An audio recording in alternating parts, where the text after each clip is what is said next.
시민 여러분들이 꼭 알아야 하는 이야기, 피가 되고 살이 되는 정보로 가득한 바리바리 설레바리 지금 시작하겠습니다.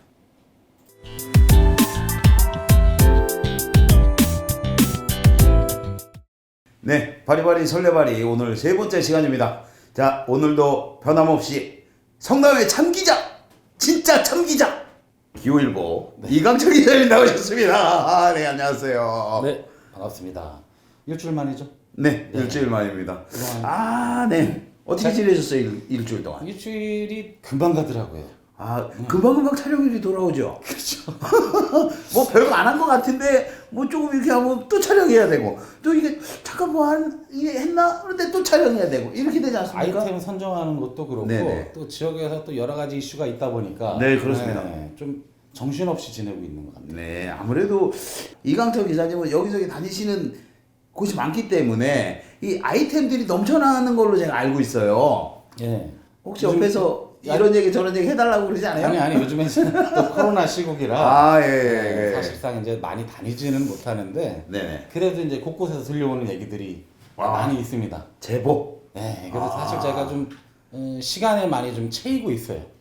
그렇습니까? 네. 뭐 어떻게 저한테도 이게 좀 던져주고 그러시지. 그러다 보니까 준다는 얘기는 안 하네. 자, 그러다 보니까 이거 뭐 저녁에는 또 술 한잔 해야 되고 그렇죠. 또 뭐 이- 알아봐야 되고 사람도 네, 만나야 그렇습니다. 되고 이게 꼭 술을 먹기 위해서 술을 먹는 게 아니라 그 사람들과의 대화, 대화 속에서 어떤 또 기사거리 이런 것들이 나오는 거 아니겠어요? 그렇죠. 네, 그래서 되게 이제 관계가 되게 중요하잖아요. 그렇습니다. 약은 잘 챙겨 드시죠? 간에 좋은 약. 약이요? 예, 뭐 잘 챙겨 먹고 있습니다. 그걸 사주시고 얘기를 하셔야지. 출연료를 자기만 받잖아. 안 받아요? 저는 이 출연하는 것만으로도 영광으로 우리 또 성남의 참 기자 이강철 기자님하고 같이 이렇게 방송을 한다는 게 그것 자체가 영광 아니겠습니까? 알겠습니다. 이런 거 그러면 요 부분은 이제 컷 해주시는 걸로. 자, 오늘 첫 번째 얘기는 어떤 얘기 해볼까요? 어제 이슈가 하나 있었죠. 그 성남 예총 그렇죠. 성남 예총 회장 보궐선거가 있었죠. 네, 맞습니다. 27일 이제 오후 3시에 네네. 성남시청에서 이제 열렸는데요. 네네. 거기서 우리 이제 기호 1번하고 2번. 네. 기호 1번은 우리 그 한국예술인협회 네. 그 홍정민 네. 지회장께서 이제 네, 나오셨고 출마하셨고 네. 기호 2번에는 한국사진작가협회 네. 이제 송희혁 후보가 네. 나와서 좀 예상을 뒤엎고라고 좀 봐야 되나요? 왜냐면 이게 지회장과 회원의 네네. 어떻게 보면 맞붙은 네, 선거라서 그래도 지회장의 인지도라든가 이런 면에서 네네. 있지 않느냐라는 네네. 좀 시각들도 있었는데 송희혁 후보가 네. 좀 여유 있게 좀 따돌렸어요. 그러니까 투표는 어떻게 되나요? 44명이 이제 참석한 대의원이 이제 44명이 참석한 그 투표에서 네네. 송희혁 후보가 28표 28표. 를 얻으면서 그 홍정민 후보는 이제 16표를 받았죠. 좀 여유 있게 따돌렸다. 그렇습니다. 네. 12표 차이면은 굉장히 많은 표 차라고 볼 수가 있는데요. 네, 그렇죠. 네, 그렇습니다. 근데 이 보궐선거가 왜 진행이 되게 된 거죠? 이게 이제 전 회장이 네네. 전 회장도 그 한국 예술인 협회 소속이었죠. 예술인협회요. 회원 네. 소속으로 이제 9대 지회장으로 이제 선출이 되셨는데 네. 이분이 이제 사기 혐의로 작년 7월에 1심에서 법정 구속이 됐어요. 네네네. 근데 이제 그게 사기 혐의로 법정 구속이 될 거라고 생각을 하시는 분들이 좀 많을 거라고 보여지는데 사기라는 게 이제 어떤 뭔가를 기망하고 뭐 이렇게 네네, 그렇죠. 돈을 뭐 빌렸는데 네네. 안 갚고 약간 네네. 뭐 좀 포괄적인 부분이 있잖아요. 네. 그 지인한테 한 1억 7천여만 원 1억 7천만 원씩이나. 을 빌렸는데 한 푼도 돈을 안 갚아서 결국은 이제 소송까지 가게 됐고 네네. 이게 이제 1심에서 죄질이 좀 불량하다라고 좀 본 것 같아요. 네네, 판사님께서. 그렇습니다. 그래서 법정 구속이 됐고 네. 작년에 항소심에서 예. 결국은 이제 기각됐고 네. 항소가 기각됐단 말이죠. 네, 네, 그러니까 기각됐습니다. 1심을 확정하는 거죠. 네, 기각을 맞습니다. 했으면. 네네. 그러다가 다시 재항소를 했는데 네네. 올 1월 네. 올 1월에 결국 대법원에서도 항소를 똑같이 네. 기각함으로써 네네. 실형 확정 판결이 네. 받게 됐습니다. 1년 6개월 받았죠? 네, 그렇습니다. 네, 그 재판부에서도 이 그 전 회장 A 씨가 네. 그 지인에게 돈을 전혀 갚지 않고 개선의 여지가 없다. 네. 이렇게 봤던 것 같아요. 네, 맞습니다. 네. 근데 이제 중요한 건 제가 그 대법원 확정 판결을 받고 나서 네. 그 상대자죠 이제 돈을 네. 빌려줬다라고 하는 이제 그분하고 제가 통화 연락을 했는데 아직 1원도 갚지 않았다 그러네요. 아, 그러면 재판부에서 죄질도 불량하고 이 뭐 반성이 전혀 없다. 뭐 이렇게 봤을 수 있겠어. 그렇게 보여졌다고 생각할 수 있죠.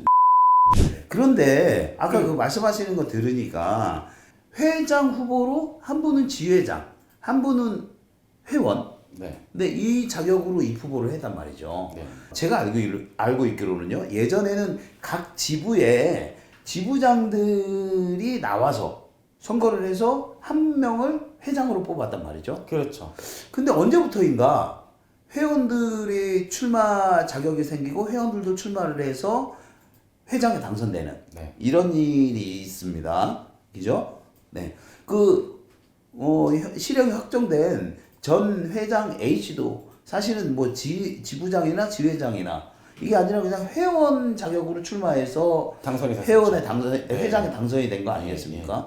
이런 과정을 볼 때 그 지부장들이 출마하는 것과 회원이 출마하는 거는 약간 다르게 볼 필요는 있는 것 같아요. 네, 그럼요. 네. 경험이라는 면이 되게 또 중요하잖아요. 네, 그렇습니다. 그리고 또 각 지부에서 지부장이 될 정도면 어느 정도 그 지부에서 지부 또는 지회에서 검증이 됐다라는 얘기 아니겠습니까? 맞습니다. 네.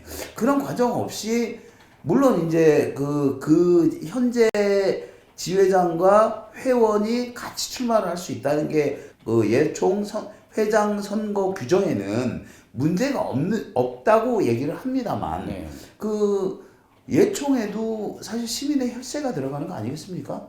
그럼요. 예, 시민의 혈세가 지원이 되잖아요. 혈세가 연간 한 13억 원 정도가 지원이 되고 있습니다. 근데- 9개 지부 단체죠. 네, 굉장히 많이 지원이 되는데 아무래도 이 정도 큰 금액이라고 하면 큰 금액일 수 있는데 이런 금액들을 집행하고 하려면 어느 정도 검증이 된 네. 검증이 된 분이 회장이 되는 거로 하는 게 네. 어떨까 하는 개인적인 생각이에요. 이건 저는. 맞습니다. 왜냐하면 이게 작은 조직이 아닙니다. 그렇습니다. 성남만 있는 예총회라 하더라도 그 회원 수가 한 2천여 명 가까이 네, 되는, 그렇죠. 되는 걸로 알고 예. 있어요. 그리고 예산은 13억 네. 여원이에요. 네. 네. 작은 조직이 아니고 네, 하다 그렇습니다. 보니까 검증도 받아야 되고 경험도 있어야 되는 네, 그렇죠. 이게 좀 중요하죠. 네. 그래서 이번 선거에서도 홍정민 후보가 네. 유리하지 않겠느냐라는 네네네. 좀 얘기들이 많이 좀 돌았는데 네, 아무래도 지회장으로 지금 네. 하고 있으니까요. 다만 근데 이제 이번에 조금 표 차이가 나는 상태에서 네네. 좀 떨어진 게 네네. 사기 혐의로 이제 학교에 가신 네네. 사기 학교에 가신 분 네네. 학교에 가신 분도 연예인 협회 회원이셨어요. 네네네. 그러다 보니까 보통 앞 정권이 네. 잘 못했을 경우에는 아무래도 심판. 그렇죠. 네. 약간 다른 정권에 또 네네. 그 희망을 네. 걸어보는 경우들이 많잖아요. 네, 그렇습니다. 그런 부분에서 아마 이번에 선거가 아. 좀 뒤바뀌었다. 예상외로 표차가 좀 많이 네, 났다. 네, 뭐 네, 이렇게 네, 볼 수 네. 있겠네요. 네, 성남 예총에 시민의 혈세가 들어가는 만큼 투명한 운영, 합리적인 운영이 필요할 때입니다. 자, 그러면 첫 번째 이야기는 여기까지 하고요. 잠시 전하는 말씀 듣고 두 번째 이야기 이어가도록 하겠습니다. 이번 달도 적자네. 월세, 수도세, 전기세, 인건비. 그냥 접을까. 아직도 못 들어보셨어요? 이럴 때 필요한 건 광고. 내가 원하는 지역에만 집집마다 선택해서 타겟층을 골라 나의 광고를 송출할 수 있고 광고 30초를 다 봐야만 한 번으로 인정이 되고 그 전에 채널을 돌리면 공짜? 이 모든 혜택을 TV로 단돈 50만 원. 진짜? 검색 광고보다 쉬운 TV 광고. 네, 전하는 말씀 듣고 돌아왔습니다. 그 IPTV 광고 말이에요. 이거 우리가 좀 이렇게 아무래도 이게 광고 좀 해줘야 되는데 이 광고 효과 있나요? 있어서 하는 게 아니고 있으려고 하는 경우도 있어요. 아, 네, 있으려고. 그렇죠. 아, 그렇죠. 효과를 봐야죠. 아, 그렇죠. 네. 예. 자, 그러면 바로 두 번째 얘기 들어가 보도록 하겠습니다. 네. 두 번째 이야기 어떤 이야기 준비하셨습니까? 성남하면 뭐가 떠오르세요? 재개발, 재건축.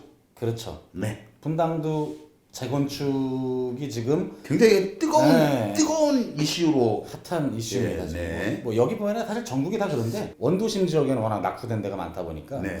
그래서 이제 오늘은 이제 금강이동. 금강이동. 네.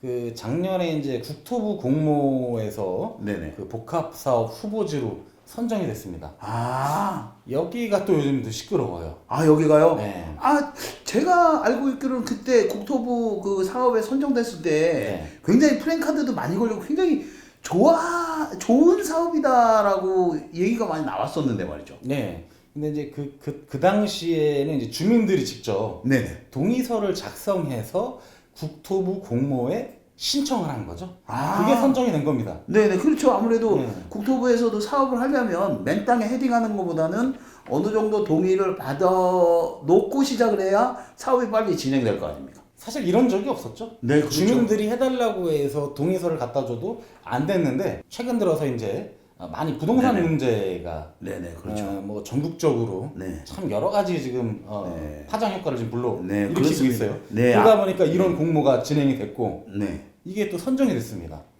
네, 정부에서 아무래도 부동산 급등의 원인이 네. 이제 그 주택 공급이 하- 적어서 그동안 없었죠. 예, 예. 네. 그래서 그런 것이 아닌가 하고 이때 또 갑자기 막 또 몰렸어요, 이런 게. 네, 맞습니다. 그런데 어떤 문제가 있는 거죠?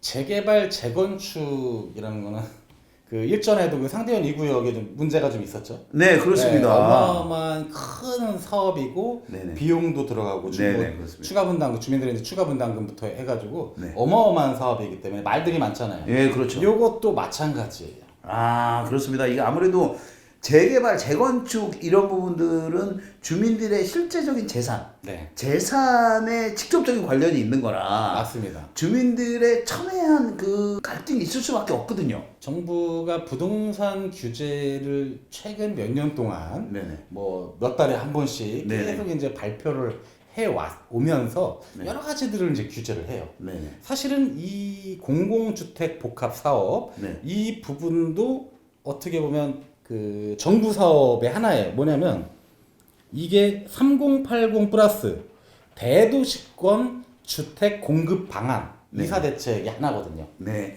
애우시지 못하셨나 봐요. 아, 네, 네. 지금 말이 좀 길어가지고. 아, 네네. 그것 중에 하나인 도심 공공주택 복합 사업입니다. 아, 근데 공공주택. 네. 말도 길어요. 네, 그렇습니다. 외우기도 어렵습니다. 네, 근데 뭔가 공공주택 복합사업 뭔가 좀 좋은 것 같은 느낌이 들어요. 좋아 보이죠? 네네. 이게 지금 부동산 규제에서 또 나온 게 가로주택. 네. 네. 가로주택 정비 사업입니다. 요거는 대규모는 아니지만 소규모로 진행이 네네. 되는 네네. 한편 그 절차라든가 이런 것들이 상당히 빠르게 네, 진행이 네, 되도록 그렇죠. 네. 그렇게 만들어져 있어요. 예, 예, 만들어져 그렇습니다. 있어요. 네. 지금 이 도심 공공주택 복합 사업도 마찬가지입니다. 아, 그럼 빨리 진행된다. 뭐 예를 들어서 한 5년에서 7년 걸릴 게 네. 한 반 수준?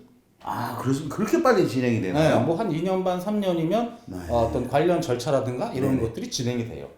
아무래도 이게 국토부에서 네. 마음 먹고 진행하는 거라 네. 아무래도 다른 뭐 민영 재개발이든 공공 재개발이든 간에 그런 것보다는 아무래도 빨리 진행될 수밖에 없겠죠. 그렇기 때문에 찬성을 하는 사람들은 더욱더 찬성을 할 수밖에 없는 거고. 아, 네, 그렇죠. 하지만 그 또 반대하는 사람들이 있습니다. 아무래도 이게 그 양측이 이게 나눠지기 마련이니까. 네, 맞습니다. 예. 여기도 규모가 꽤 커요. 여기도 3,037가구 규모입니다. 네네. 네, 실제 이제 입주하는 우리 세대 수가 아, 3천 3,000 세대가 넘는다는 얘기죠. 네네. 네, 그러다 보니까 여기서도 아니 뭐 300세대 가로주택에서도 반대하는 사람이 있거든요. 네, 그렇죠. 근데 이제 여기서도 반대하는 사람이 있어요. 근데 왜 그러느냐? 네. 10% 동의율만으로 후보지를 정부가 기습적으로 선정했다는 거. 아, 그러면 아까 말씀하셨듯이 그 사업을 빨리 진행하기 위해서 네. 주민 동의를 먼저 받고 받은 상태에서 주민들이 신청해서 이게 선정이 된 거잖아요. 네, 네. 네. 그런데 이제 반대하는 입장에서는 10%는 너무 작지 않느냐. 네. 네. 그렇게 생각할 수 있겠죠. 의견에 따라서 충분히 달라질 수 있는 거예요. 네, 그렇습니다. 그게 상당히 예민하고 말들이 많을 수밖에 없는 게 재개발 재건축입니다. 어떠한 문제들이 있는 거예요? 그리고 이제 도대체? 또 아까 네. 제가 이제 10% 동의율만으로 네. 후보지를 선정했다라는 게 이제 반대하는 입장에서는 네네. 이거는 문제가 있다라고 네. 이제 주장을 하고 있는 거고 보상금액 네. 사실 가장 중요한 건 그거죠. 이겁니다. 맞아요. 보상금이 마음에 안 들어서 이게 그 막 태클을 거는 경우들이 사실은 많아요. 네. 그럴 수밖에 없는 게 LH에서 이렇게 보상금, 토지 보상금이라고 하죠. 네. 보상금을 산정할 때 아무래도 일반 기업에서 산정하는 것보다는 좀 적지 않겠습니까? 헐값 보상이라고도 하죠. 그래서 네, 때로는. 네. 그래서 가장 큰 문제가 되는 거거든요. 네. 그러다 보니까 이제 그런 부분에서 이게 이제 되게 재산권하고 네, 관련이 되어 그럼요. 있는 거고. 예, 그렇습니다. 나는 조그만 집 하나를 가지고 있는데 이게 예를 들면 뭐 3억이에요. 네네. 현재 시가로 따졌을 때 3억이라고 쳤을 때 실제 보상은 그 감정 평가를 통해서 상대적 감정 평가를 통해서 나타나는데 3억이 좀 많이 안 되는 경우가 대부분이라고 봐야죠. 그냥 다라고 봐야 됩니다. 네네. 네. 그리고 중요한 건 아셔야 될 게 이게 1월 1일에 선정이 됐다. 그렇다라고 하면 그 감정가는 그 이후에 감정하는 그 금액대로 하는 게 아니에요. 네, 그렇죠. 그 전에 거래된 그런 내역들하고 네. 그 전에 있는 걸 통상적으로 네네. 그 집계를 해서 네네. 해당 주민에게 통보하는 것이기 때문에 네네. 또 그 금액을 그대로 보상해 주는 거기 때문에 네네, 그렇습니다. 이후에는 집값들이 그 주변 집값들이 막 올라가거든요. 네. 해당 부지가 아닌데도 네. 근데 보통 그렇게 또 주민들은 그런 시세로 네. 이해를 하고 있어요. 네, 그러다 그게 보니까- 바로 네.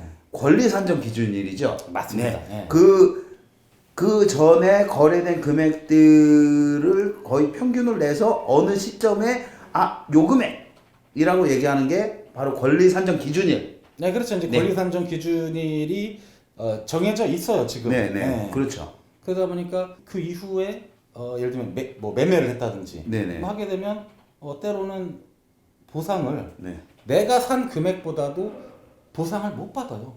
그렇죠. 어. 내가 산 거는 비싸게 주고 샀는데 기준일이 더 낮을 때가 기준이니까 당연히 나는 손해 볼 수밖에 없다. 네. 그러면 당연히 반발이 나올 수밖에 없고. 네. 지금 그런 반발이 여기서 나오는 거 아니겠습니까? 그렇습니다. 네. 이게 이제 그 권리 산정 기준일이 작년 6월 29일로 규정이 돼 있어요. 작년 6월 29일이요? 네. 그러면 작년 6월 29일 날 이후에도 집값이 많이 올랐죠.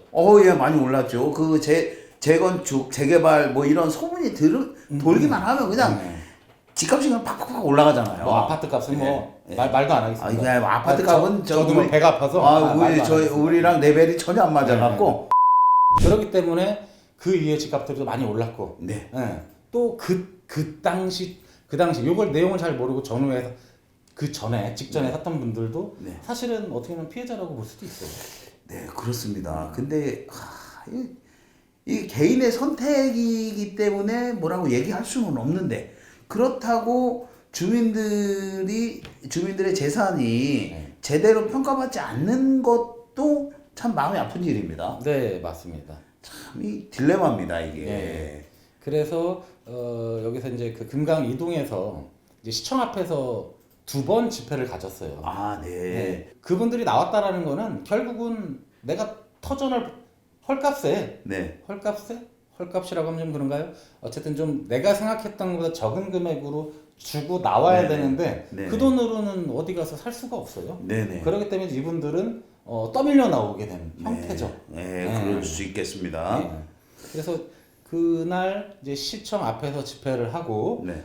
이제 시청에다가 요구 조건이 이제 네. 9가지 정도 되더라고요. 네. 그걸 이제 요구를 한 거를 이제 제출을 했고 네. 성남시에서 좀 적극적으로 검토를 해서 네. 또 국토부하고도 관련 이 민원에 대해서 네. 어떤 협의하고 네. 답변을 뭐 주기로 했으니까 네. 사실 조금 이제 희망을 가지고 기다려 봐야죠. 네, 지켜봐야 되는 부분인데 말이죠. 여기 주민들도 사실 자신이 가지고 있는 재산이 네. 저평가됐을 때 사실 속상하거든요. 그럼요. 안 팔죠. 그렇죠. 팔겠습니까? 아니 그냥 거기서 살지 왜 내가 뭐 하려고 팔아요? 그러니까요. 네, 주민들의 마음이 이해가 가는 부분이 있습니다. 네. 우리 국토부, 성남시 그리고 주민들의 원만한 합의가 이루어졌으면 하는 바람이 있습니다. 네, 그렇습니다. 네, 바리바리 설레바리 두 가지 이야기를 다뤄봤는데요. 저희가 오늘 세 번째 시간이었습니다. 우리 시청자 여러분들 어떻게 보셨는지 모르겠어요. 그런데 구독하고 좋아요는 그렇게 많이 안 달리는 것 같아요. 그게 안 달리면 의견이라도 주셔야죠. 그 댓글 써도 되죠. 그러면 좋아요, 구독, 댓글까지 부탁드립니다. 네, 여기 그렇게 이쁜 뜻이 있었네. 자, 그럼 바리바리 설레바리 다음 주에 더 좋은 소식 갖고 돌아오도록 하겠습니다. 시청해주신 여러분 대단히 감사합니다.